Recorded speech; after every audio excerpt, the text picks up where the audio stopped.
Boxing Truth here. I was going to do a story on Danny Swift Garcia sooner or later, and I might as well just do one now since he's going to be fighting this Saturday on Fox against former champion Robert Guerrero. Danny Garcia has become one of the most hated fighters in boxing, but the hate that he gets is unwarranted. Of course, people are disappointed that he's still undefeated because they feel he lost two controversial fights he had with Lamont Peterson last year and Mauricio Herrera in Puerto Rico back in 2014. However, overall, Danny Garcia is a good fighter. I think he's one of Heyman's best fighters he has in the stable. And Danny Garcia, believe it or not, is underrated. He has a good resume, one of the best out of all the Al Heyman fighters in Al Heyman's stable. He was a huge underdog against Amir Khan at around 8-1. No one expected him to win that fight. Ended up knocking him out. The big myth that Khan was dominating before the knockout. It's like one of the most funny myths in boxing I hear. There's a few others. I'll just give one. Another myth was Oscar De La Hoya dominated Felix Trinidad. No, he didn't. He didn't dominate at all. It was a close fight that Trinidad actually won. But anyways, back to Danny Garcia. The myth that Amir Khan dominated him was so false. It's like it makes me believe that people didn't go back and watch the fight. It was an even fight. The very first two rounds, Khan drew flashy combinations, but Garcia would come back with big hooks and counters throughout the first two rounds of that fight. It was two very even rounds. And then the third round, Danny caught him with a wicked shot, wicked left hook right on his neck, around his ear area. And Amir Khan never recovered from that shot, and he ended up getting stopped in the fourth round. Had him doing that dance in the ring. It was very funny. He's got good wins. He's beaten quality fighters. He beat Eric Morales. Yes, I know he was past it, but he was still a top fighter at the time. Had just won a world title going into that fight. I attended his fight against Zab Judah. It was a great turnout, great atmosphere. Ended up being a good fight. Danny Garcia showed his skills, his counter-punching ability.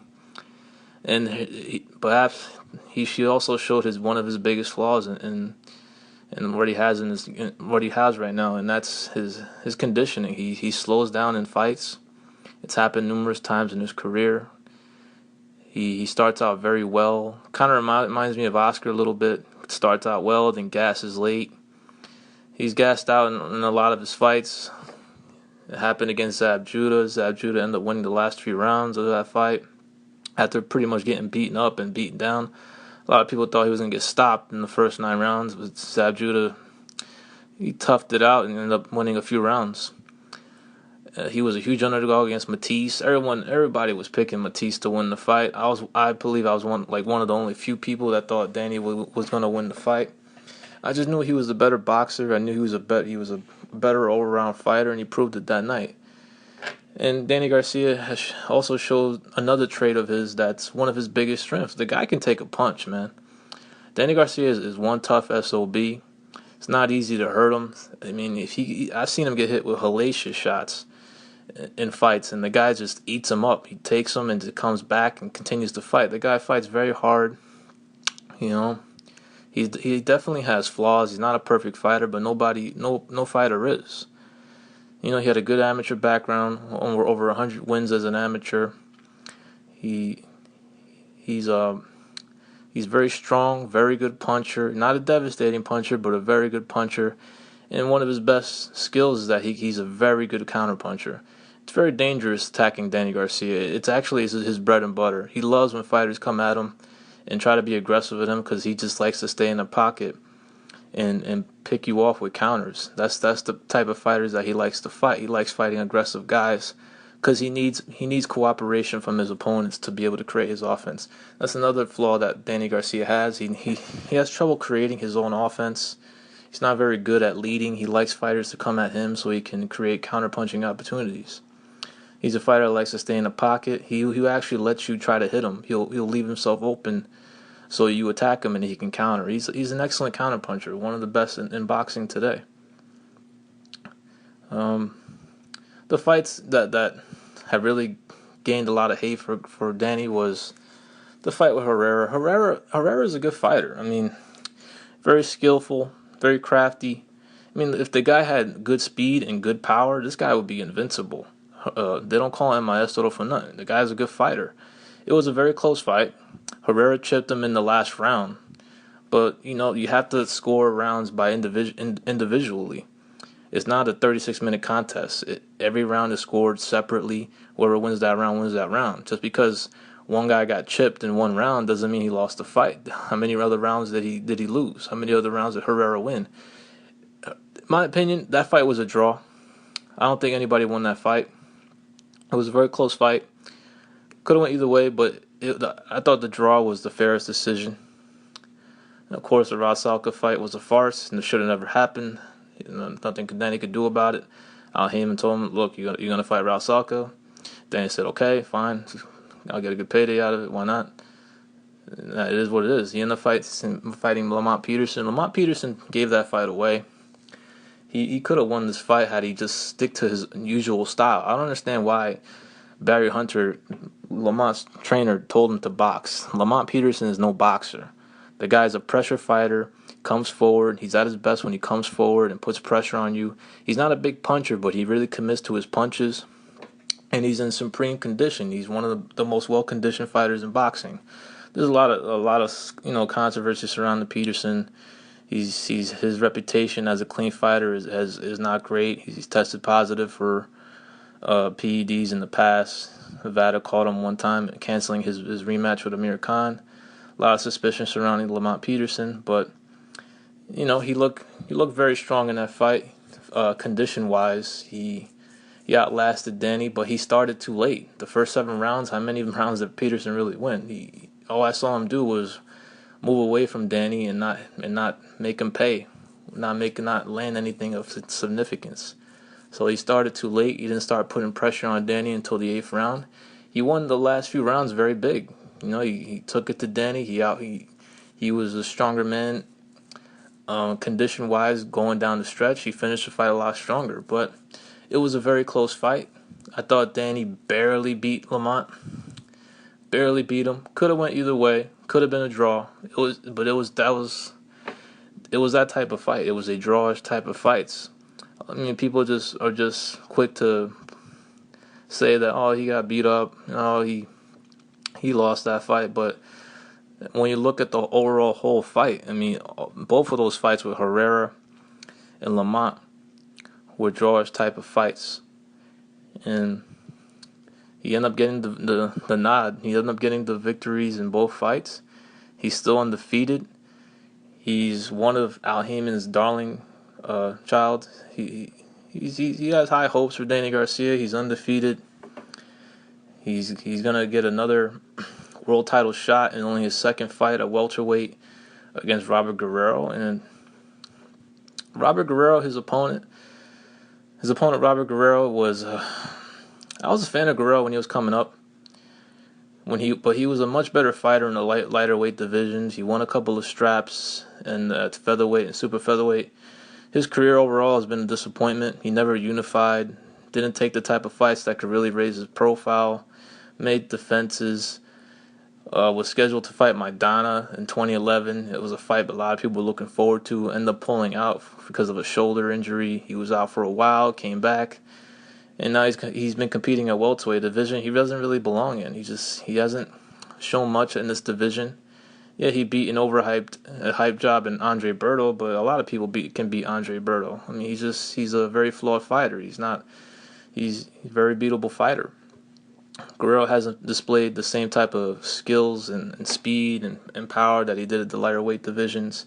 He's accomplished nothing at this weight. He's mostly been an opponent. And in this fight, I just don't see him. I just see him being an opponent for Danny. He's gonna have a shot at the world title. It's a significant fight for him.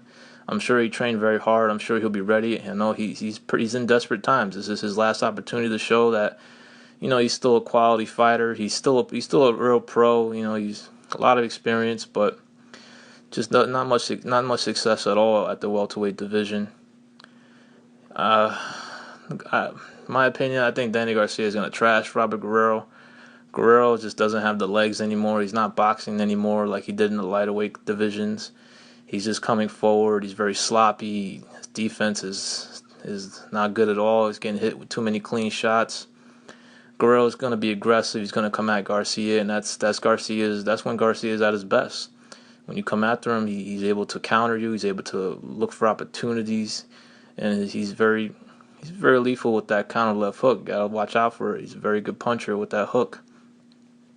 I expect Danny to look tremendous in this fight. I think he will make a statement. He'll do a much better job on the Ghost than what Thurman did and some other fighters did to him. I think Danny's going to get the stoppage in this fight. I could be wrong. Guerrero, it's been 6 months since he's fought. He's probably recovered from the beating he took from Thurman, and he took some heavy shots from Aaron Martinez, a club fighter, a fight he barely won. A lot of people thought he lost, won life and death with. And Danny's career is going to be very interesting in the future. He's gonna win this fight. It's pretty much. I don't see an upset. Anything can happen. This is boxing, but Guerrero just looks too chop worn, too slow, too faded to do anything to Garcia. Garcia is the fresher guy. He's the more confident guy. He's the A side. He's the star of the show. Garcia has been able to create a solid fan base in the East Coast. Now Al Haymon is trying to test his market out in the West Coast. I get the idea. I understand what Heyman is doing with Danny, taking him out west to see if he can draw any fans out there. But Staples Center is not the right venue for this fight. Just too big of a venue for this type of fight. I don't even know if it could have sold out to StubHub or the Forum, but Staples Center was the wrong venue for this type of fight. It is what it is. He's gonna test out his market in the West Coast. I'm very interested to see what happens after this fight. He has a mandatory defense if he wins this fight against Amir Khan. It looks like Amir Khan is going to take that fight. He's going to come back in March and then take a fight with Danny. So it looks like the Khan-Brook fight is not going to happen, even though that's a much bigger money fight for Khan and much more significant fight for him. Yes, the rematch is a good fight. People do want to see it. And there's a lot of questions about will Heyman match Garcia with Thurman and Porter. I'm not too sure. I mean, Thurman and Porter still have to fight each other. There's still no official announcement yet on that fight. Still waiting on a confirmation for that fight. But if they end up fighting, and then I believe Thurman will win the fight, and Danny most likely will beat Guerrero. He'll probably come back in the summer, and he'll fight Khan if Khan is gonna take the fight. But I don't expect Thurman or Garcia to fight this year. Heyman's gonna make that probably his first pay-per-view fight if he can, and that will be the fight of the welterweight division for the Heyman stable, because I believe Danny will beat Robert Guerrero. I believe he will beat Amir Khan again if they fight again. And Keith Thurman, I believe, will defeat Sean Porter. And it'll be a build-up to a fight between Keith Thurman and Danny Garcia. These two guys are the best fighters in the welterweight division in Heyman's stable. And I'm talking about Heyman's side, and I'm talking about the guys on HBO. They're the two best welterweights on Heyman's stable, in my opinion. I mean, Danny Garcia would beat Porter. He beat Porter. Porter's style was, as Danny would put it, tailor-made for him. There was one interview he had. He said Porter's tailor-made for him. I agree with him. I think Porter is tailor-made. Porter will come forward, be aggressive, and get countered all night. Danny will look like $1 million in that fight. But it's up to Al Haymon to make those fights. Danny's a very politically correct guy. He gets it. He understands. He says the right things. Everybody asks him, why are you fighting, Rod Salka, or when are you going to fight this guy? And Danny always says the right things. Look, it's up to my team. Al Heyman does he does the business for me. He's the one that puts the opponents in front of me. All I do is the fighting. I'm not gonna go against the grain. I'm not gonna bite the hand that feeds me. And Danny, that's why Al Heyman likes Danny a lot. He says the right things to the media. Doesn't show frustration with Al Heyman. A lot of rumblings that a lot of Al Heyman fighters are unhappy with how things are going with the PBC. That's another story. Anyways, I expect Danny to win this fight. He'll be the WC welterweight champion of the world, and he has a bright future ahead of him if he wins this fight. This is Boxing Truth. I'm out.